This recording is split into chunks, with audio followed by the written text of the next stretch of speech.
Que o Espírito Santo nos dê a sabedoria do céu, hoje e sempre. Amém. Irmãos, todas as leituras desta noite fazem referência a um pastor. E todos os textos apontam para o grande pastor Jesus.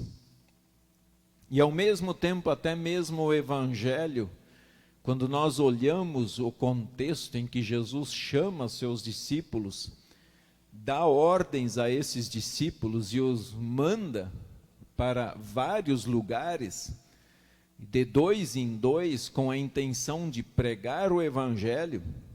E ele dá ordem para os discípulos, dizendo assim: curai enfermos, ressuscitai mortos, purificai leprosos, expeli demônios. E assim os discípulos foram,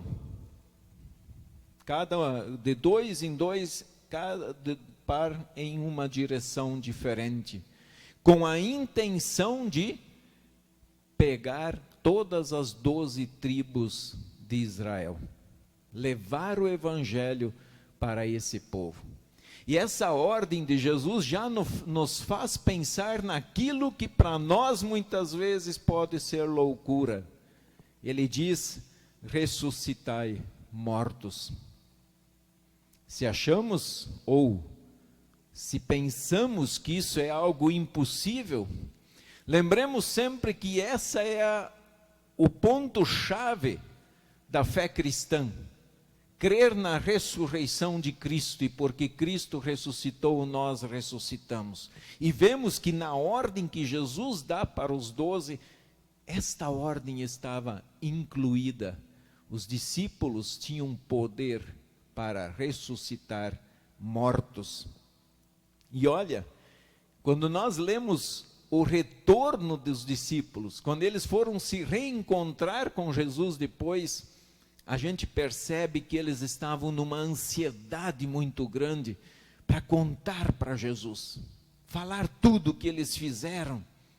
E se pegarmos juntamente com outro texto, com toda aquela euforia dos discípulos, Jesus diz: fico feliz, mas só que se alegrem mais, porque o nome de vocês está escrito no livro da vida. Quer dizer, acima de ressuscitar mortos, fiquem mais felizes porque o nome de vocês está inscrito no livro da vida.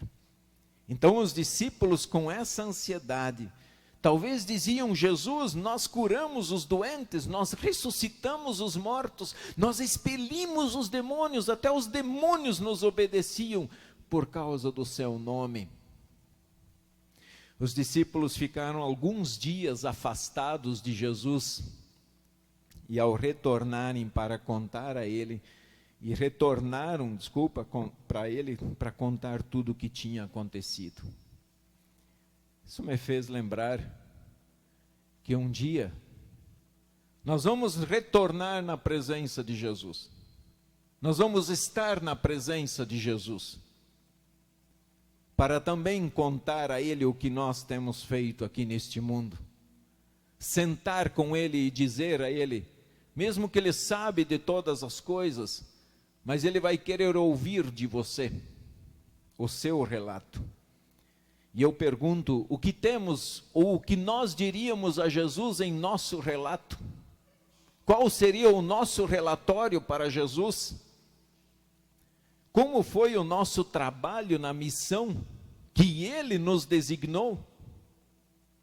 Como foi a nossa vida aqui nesse mundo enquanto temos oportunidade de sermos consagrados a Ele? Se colocamos o reino de Deus em primeiro lugar ou o deixamos em segundo plano? Se ajudamos aos necessitados? Se ouvimos as suas palavras ou demos preferências às coisas que estávamos apenas enxergando? Se nos submetemos aos demônios, ou se nós fizemos os demônios fugirem de nós? se apoiamos as coisas erradas ou se defendemos as coisas que são justas e corretas de acordo com a palavra do Senhor? Qual seria o nosso relato? O que você diria ao seu Senhor? E o que você dirá a Ele no momento em que tiver que voltar na presença de Jesus para falar e relatar a vida?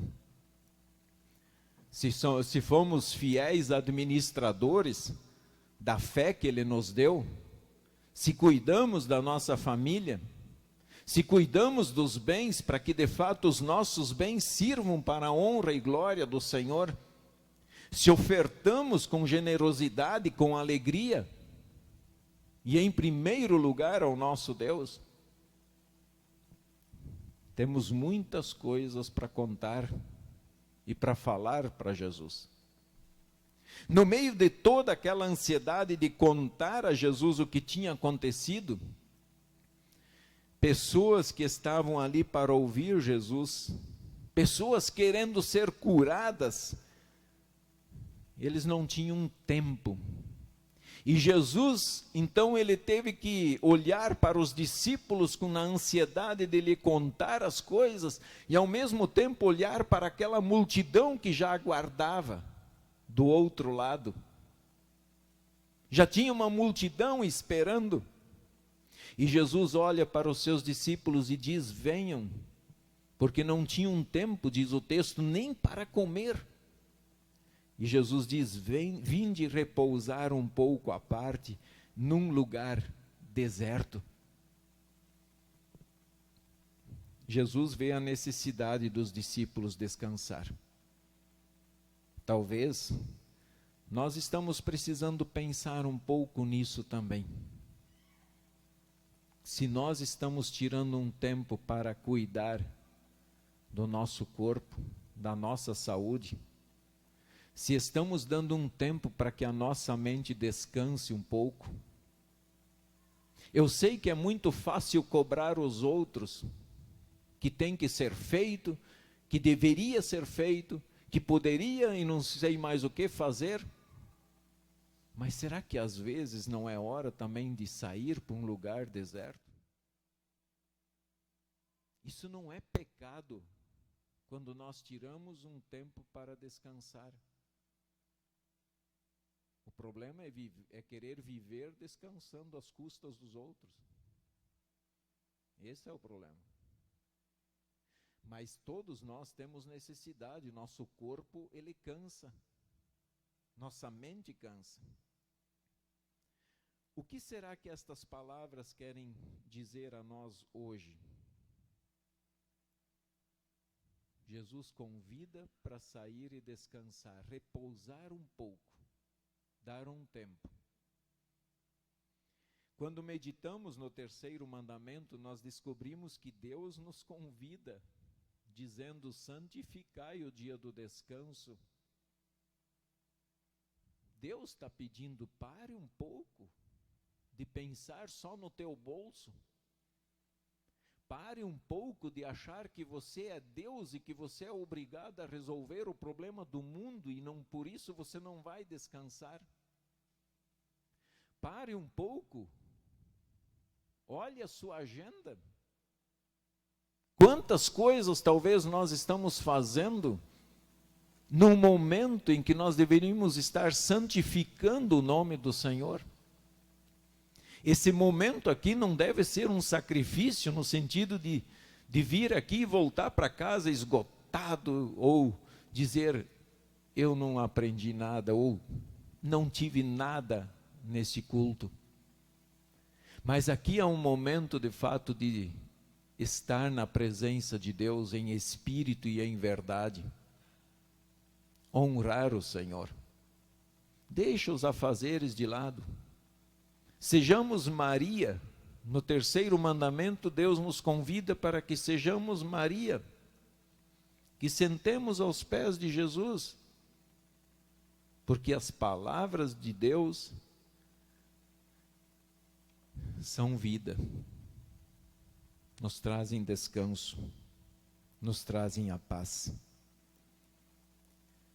Quando aceitamos o seu convite de estar na sua casa, descobrimos que nos momentos difíceis da semana, nos momentos de tentação, nos momentos de dor, olha para trás, olha para essa semana, momentos de dor, momentos de tentações que vocês passaram, momentos de perigo, momentos de lágrimas que correram pelos olhos, e também nos momentos de alegria. Olhem para trás e percebam se não foi Deus que esteve lá, abençoando e guardando, para que talvez você não cometesse nenhuma loucura, não jogasse tudo para o ar, talvez pelo cansaço da vida, por tantos problemas da vida que nós enfrentamos. Esse momento aqui, Deus quer te servir, Deus quer te alimentar. Aproveite esse momento, se alimente do Senhor, coma suas palavras, participe da ceia, na certeza que ali o próprio Jesus vai vir para dar a você o descanso das suas lutas. Estimados irmãos, não desanimemos, sigamos. Vamos continuar firmes levando a mensagem do amor de Deus. Vamos continuar firmes na obra do Senhor. E quando chegar aquele momento que vai chegar, de nós prestarmos conta de tudo a Deus, o nosso coração também vai estar explodindo de felicidade, porque a exemplo dos discípulos que puderam ver e conversar com Jesus lá, pessoalmente, vendo Jesus, assim nós também vamos poder estar vendo Jesus, vendo Deus e contando a Ele a nossa vida. Vai chegar esse momento, ou com a nossa morte, ou com a vinda de Jesus para julgar os vivos e os mortos. Levar essa mensagem é uma alegria, pessoal. Essa é a melhor coisa. É melhor do que dizer que um time foi campeão. É melhor dizer do que aquele dinheiro que você ganhou. Levar a mensagem de Deus é a melhor coisa, porque você está levando vida para outra pessoa. Se você contar que o seu time foi campeão, isso é uma coisa sua. A sua alegria provavelmente não estará no coração do outro. Mas se você falar de Jesus, você está dando a ela a vida que Jesus te deu. Continuemos firmes e vamos continuar falando que o nosso Deus tem poder para expulsar demônios, para ressuscitar os mortos, para curar os enfermos. E Ele faz isso. Se Ele vai nos utilizar de maneira direta, essa é uma questão dele, não nossa. Mas Ele tem poder sobre tudo. Seguindo o nosso texto, ele então diz: então foram sós no barco para um lugar solitário. Muitos, porém, os viram partir e, reconhecendo-os, correram para lá a pé, de todas as cidades, e chegaram antes deles. Ao desembarcar, viu Jesus uma grande multidão e compadeceu-se deles, porque eram como ovelhas que não têm pastor. E passou a ensinar-lhes muitas coisas. Imaginem a cena. Os discípulos chegando do outro lado e já avistaram de longe uma multidão que já os aguardava. Eles saíram para descansar. Eles iam para um lugar deserto. Mas de alguma maneira o povo soube para onde iriam e eles foram para lá e chegaram antes dos discípulos e de Jesus. Mas é interessante a visão de Jesus. Jesus não falou assim: pessoal, vamos fazer o seguinte, nós precisamos descansar e comer. Vão embora, deixa a gente descansar. Viu Jesus uma grande multidão e compadeceu-se deles, porque eram como ovelhas que não têm pastor. E Jesus, então, naquele momento, começa a aquecer o coração daquela gente, daquela multidão. Começa a ensinar, a curar, a fazer muitas coisas com eles. Compaixão de Jesus foi maior do que o cansaço. E aqui a gente percebe uma frase que é muito cruel e que está muito ligada com o texto de Jeremias. Porque eram como ovelhas que não têm pastor. Ele não está dizendo que não tem pastor, mas que aquele povo tinha um pastor, mas eles estavam abandonados como se não tivessem pastor. O pastor que deveria estar cuidando deles não estava. Quem deveria ensinar aquele povo o que era correto não estava lá para ensinar, para conduzir o rebanho de Deus no caminho da vida. E a gente tem algumas coisas para aprender com isto. Muitas vezes eu entendo o lado de vocês como membros, que querem chegar e dizer para o pastor o que ele tem que ou o que ele não tem que dizer. Mas eu quero dizer para vocês que como pastor, o pastor Miqueias está aqui, nós vamos prestar contas a Deus como pastor que nós somos aqui de vocês. E não adianta eu dizer que o fulano, que o ciclano me pediu. Não justifica. Deus me cobrará como pastor de vocês. Então eu entendo o lado de vocês, mas eu também preciso olhar com seriedade para o que o meu pastor pede para eu dizer. E se eu estiver sendo infiel à palavra de Deus, então eu sou infiel no ministério. E esse pastor me cobrará. Eu não quero que Jesus olhe lá de cima e diga, esse rebanho parece um rebanho que não tem pastor. Na minha visão, quero continuar sendo um pastor fiel ao meu Deus. Não me importa se é de direita ou se é de esquerda. Não estou nem ligando. O que meu Deus diz para mim, é isso que me basta. E eu pretendo continuar assim. Então nós aprendemos com isso. Uma ovelha sem pastor é uma ovelha que não vai achar o caminho. Essa é a finalidade de Deus instituir o ministério entre vocês. O pastor tem que ser fiel para conduzir vocês pelo bom caminho. Se ficarmos à mercê da nossa própria capacidade, muitas vezes podemos sair do caminho. Então, eu preciso ouvir o meu pastor, os pastores precisam ouvir o seu pastor e conduzir o rebanho que esse pastor lhes confiou e serem fiéis. Uma ovelha sem pastor não pode achar o pasto e alimento, e isso é natural, por isso que se usa essa imagem de um pastor que conduz o seu rebanho para pastos verdejantes e águas tranquilas. Essa é a missão do pastor. E eu preciso conduzir vocês para esta verdade. Aqui nós vamos encontrar o pasto. Aqui nós vamos encontrar a água da vida. E Jesus se oferece voluntariamente na ceia para alimentar este rebanho. Uma ovelha sem pastor não tem defesa contra os perigos que a ameaçam.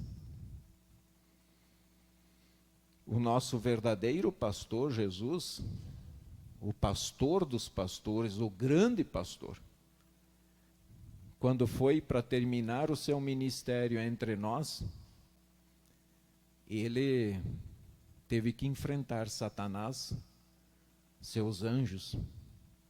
Ele teve que enfrentar a fúria dos homens da igreja, dos líderes judeus. Mas ele enfrentou. Ele não fugiu porque as ovelhas foram atacadas, mas ele as enfrentou.